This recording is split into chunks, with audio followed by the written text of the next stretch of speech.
ہاں رائے ساکنہ سے پہلے والے حرف پر اگر زیر ہو تو اس وقت را کو باریک پڑھیں گے. کیسا؟ جیسے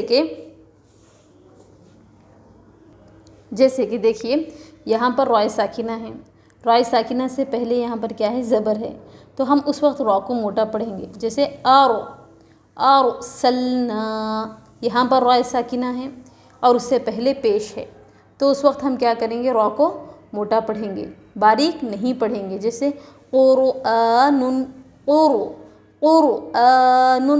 قرآن. تیسری مثال، رائے ساکنہ سے پہلے اگر زیر ہو تو رائے ساکنہ کو باریک پڑھیں گے. جیسے امرتو، یہاں پر رائے ساکنہ ہے، جی یہ رائے ساکنہ ہے اور اس سے پہلے میم کے نیچے کیا ہے؟ زیر ہے. تو ایسی صورت میں ہم را کو کیا کریں گے؟ باریک پڑھیں گے. کیسا؟ امرتو، امرتو، امرتو بول کے ہم را کو موٹا نہیں پڑھیں گے. امرتو، را کو باریک پڑھیں گے، رائے ساکنہ کو باریک پڑھیں گے. صاحب کتاب یہی سمجھا رہے ہیں کہ اگر جزم والی را کو رائے ساکنہ کہتے ہیں اور تشدید والی را کو رائے مشددہ کہتے ہیں. جزم والی را سے پہلے ہم کو دیکھنا ہے کہ اس سے پہلے والے حرف پر کیا حرکت ہے. اگر زبر یا پیش ہو تو را کو موٹا پڑھیں گے، اگر زیر ہو تو را کو باریک پڑھیں گے. ٹھیک ہے، چلیے اور ایک دوسرا قاعدہ ہم سمجھتے ہیں کہ حروف مستعلیہ، حروف مستعلیہ 7 حروف ہیں. جو الف سے لے کے یا تک کے حروف میں سے 7 حروف ایسے ہیں جو ہمیشہ موٹے پڑھے جاتے ہیں. تو ایسے حروف کو کیا کہتے ہیں؟ حروف مستعلیہ کہتے ہیں. کیا کہتے ہیں؟ حروف مستعلیہ. چلیے ہم اس کا قاعدہ بھی ایک بار سمجھ لیتے ہیں. اور ایک بھی قاعدہ یہ ہے کہ تشدید والی را کو رائے مشددہ کہتے ہیں. ٹھیک ہے، رائے مشددہ سے پہلے اگر زیر ہے لیکن رائے مشددہ پر زبر ہے اور رائے مشددہ پر پیش ہے تو اس صورت میں را کو ہم باریک نہیں پڑھیں گے، را کو ہم موٹا ہی پڑھیں گے. را کا اعتبار کریں گے، را اور اس کے اوپر جو حرکت ہے اس کا اعتبار کریں گے. جس طریقے سے را کے اوپر زبر اور پیش ہو تو را کو موٹا پڑھ رہے تھے، ایسے ہی تشدید والی را کے اوپر اگر زبر آ جائے، اگر پیش آ جائے تو ان دونوں صورتوں میں بھی را کو موٹا ہی پڑھیں گے. جیسے برا، کیسا پڑھیں گے؟ برا، برا، برو، برو. برا ایسا نہیں پڑھیں گے، برو، برا ایسا بالکل نہیں پڑھیں گے. را کے اوپر تو خیر کیسا بھی را کو پر پڑھنا ہی ہوگا جب اس کے اوپر پیش آتا ہے، لیکن زبر کی صورت میں بہت سارے حضرات برا پڑھ لیتے ہیں، یہ غلط ہے. ٹھیک ہے، برا، برا. کیونکہ را کے اوپر جو حرکت ہے اس کا اعتبار ہوگا. کیا حرکت ہے؟ زبر. پہلے میں کیا بولے سیکنڈ والے تھرڈ والے قاعدے میں مطلب پوائنٹ میں کہ را کے اوپر زبر یا پیش ہو تو را کو موٹا پڑھیں گے. ٹھیک ہے، را کے اوپر زبر یا پیش ہو تو اگرچہ کہ وہ تشدید بھی آ جائے تب بھی اس کو ہم موٹا ہی پڑھیں گے. جیسے برا، برو. برا ایسا نہیں پڑھیں گے، غلط ہو جائے گا. ہاں اگر تشدید والی را ہے اور اس کے نیچے زیر ہے تو اگرچہ کہ اس سے پہلے والے حرف کے اوپر زبر آ جائے یا پیش آ جائے، جیسے کہ اور ایک مثال ہے برزا، برز. جی رائے مشددہ ہے اور اس سے پہلے پیش ہے، رائے مشددہ ہے اور اس سے پہلے زبر ہے، لیکن ہم را کے اوپر جو حرکت ہے اس کا اعتبار کریں گے. حرکت کسے کہتے ہیں؟ زبر زیر پیش کو حرکات کہتے ہیں. تو حرکت کے اوپر حرکت جو ہے اس کا اعتبار کریں گے. کیوں؟ را کے نیچے یہاں زیر ہے، یہاں زیر ہے، تو دونوں صورتوں میں کیا کریں گے؟ ہم را کو باریک ہی پڑھیں گے. کیسا؟ شرری، شرری، برز، برز، شرری.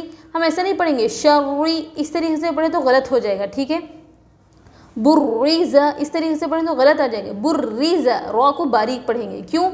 دیکھیے حضرات، را کے اوپر جو حرکت ہے زبر یا پیش، اگرچہ کہ تشدید کیوں نہ ہو اس کا اعتبار کرے ہوگا. اور اگر را کے نیچے زیر ہے اور اس کے اوپر تشدید ہے، ہاں اگر را کے نیچے زیر ہے تو اس کا اعتبار ہوگا. ٹھیک ہے، را کے اوپر جو حرکت آ رہی ہے اسی کا اعتبار ہوگا. ہاں اگر را ساکنہ ہے تو اس سے پہلے ہم کو دیکھنا چاہیے کہ اس سے پہلے والی لیٹر پر کیا حرکت ہے. اگر زبر ہے اور پیش ہے تو اس وقت ہم را کو موٹا پڑھیں گے، اگر زیر ہو تو را کو ہم باریک پڑھیں گے. ٹھیک ہے، آئیں سمجھ میں قاعدہ. اب تیسرا مطلب مرحلہ دیکھیے کہ صاحب کتاب کہہ رہے ہیں کہ حروف مستعلیہ 7 حروف ہیں. کیا ہے وہ؟ خا، صاد، ضاد، غین. تو قاف ظا، ٹھیک ہے، ان ساروں کو ملا تو کیا ہوگا، کیا مطلب خصو وغتن خذ یعنی مجموعہ، جیسے کہ قاف تا با جیم دال میں قطب و جدن جیسے ہم اس کا مجموعہ تھا، ایسے ہی حروف مستعلیہ کا مجموعہ کیا ہے، خصہ ضغطن قذ ہے، ٹھیک ہے۔ دیکھیے خا صاد ضاد غین طا قاف ظا، ٹھیک ہے، اگر یہ حروف آ جائے را کے بعد اگر یہ حروف آ جائے اور اس سے پہلے رائے ساکنہ سے پہلے اگرچہ کہ زیر ہی کیوں نہ ہو، یہ حروف آنے کی وجہ سے ہم رائے ساکنہ کو موٹا پڑھیں گے۔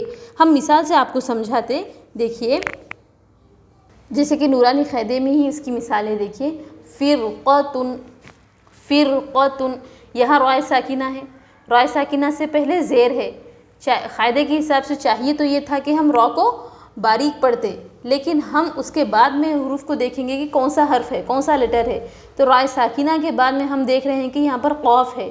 قاف کس میں سے ہے، قاف حروف مستعلیہ میں سے ہے، دیکھیے یہاں پر، دیکھیے یہاں پر قاف آ گیا، تو یہاں پر بھی قاف آ گیا، ٹھیک ہے۔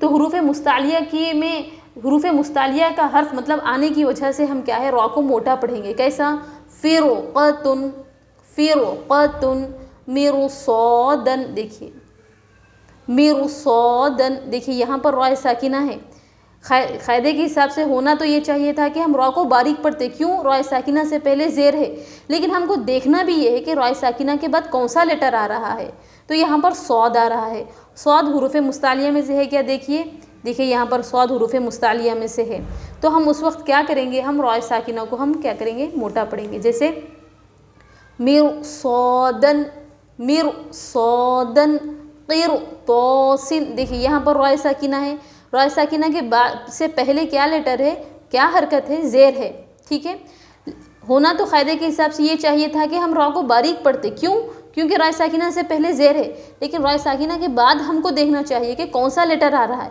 تو یہاں پر طا آ رہا ہے، طا حروف مستعلیہ میں سے ہے، دیکھیے طا حروف مستعلیہ میں سے آ گیا، تو قاعدہ کیا ہے، اگر رائے ساکنہ سے پہلے زیر ہے، لیکن دیکھنا ہے کہ رائے ساکنہ کے بعد کون سا لیٹر آ رہا ہے، اگر یہ 7 حروف میں سے کوئی سا بھی حرف آ جائے تو ہم اس وقت را کو موٹا پڑھیں گے، خا صاد ضاد غین طا قاف ظا، ٹھیک ہے۔ اس کا مجموعہ کیا ہے، اس کا مجموعہ کیا ہے، خصہ ضغطن خذ، ٹھیک ہے، خصہ ضغطن خذ اس کا مجموعہ ہے، ٹھیک ہے۔ اللہ کی ذات سے امید ہے کہ یہ تمام قواعد را کے سمجھ میں آ گئے ہوں گے۔